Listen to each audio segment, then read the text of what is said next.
Gece yine çöküp şehrin üstüne, yağış iz koyur soyuq küçelere. Pencereler susur, ışıllar solğun, heç kim görünmür bu uzun yollarda. Ayaq səsləri yox, maşın səsi yox, küləkdən başqa danışan heç nə yox. Divarlar baxır amma heç nə demir, bu şəhər yaşayır sadəcə nəfəs vermir.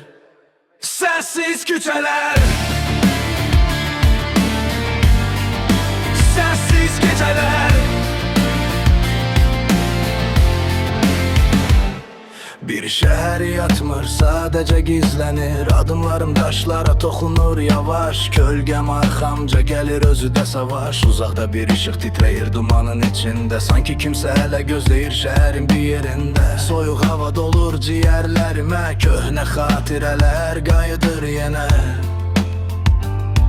Bu küçələr çox şey görüb, çox şey bilib, amma heç bir sirri dilinə gətirməyib. Divarda solmuş bir işarə var, yağış altında belə hələ yaşayır. Bir vaxt yazılan sözlər silinsə də, izi daşların altında qalır. Mən bu küçələrdən keçdim tək tənha, göydə ay gizlənib qara buludlarda. Bir qarğa uçdu damların üstündən, sonra yenə hər şey batdı sükuta. Küçələr mənimlə danışır, səssiz küçələr geçmişi xatırladır.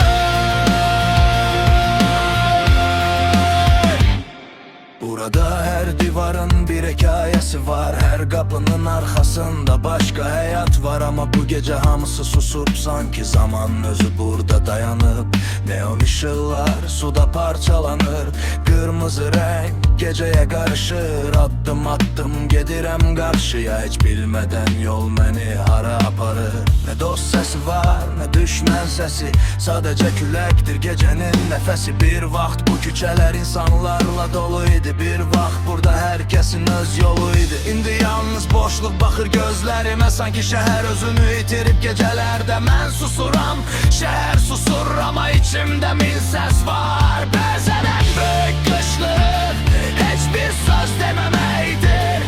Bəzən ən uzun yol heç kimə xəbər vermədən getməkdir.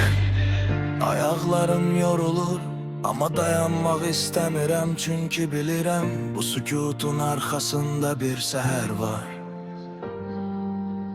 Qaranlıq sonsuz deyil, gecə əbədi deyil.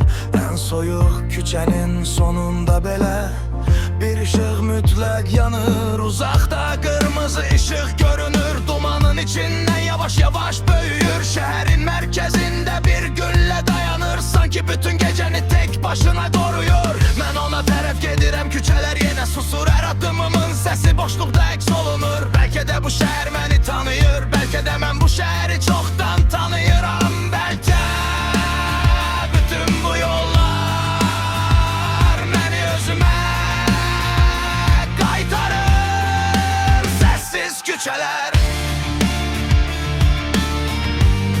sözsüz divarlar, yaş asfalt, soyuq baxışlar.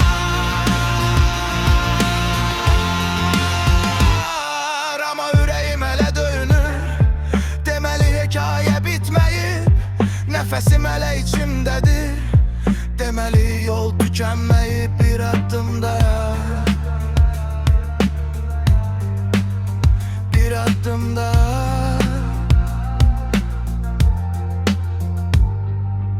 Heç kim görməsə də mən gedirəm, heç kim eşitməsə də mən danışıram.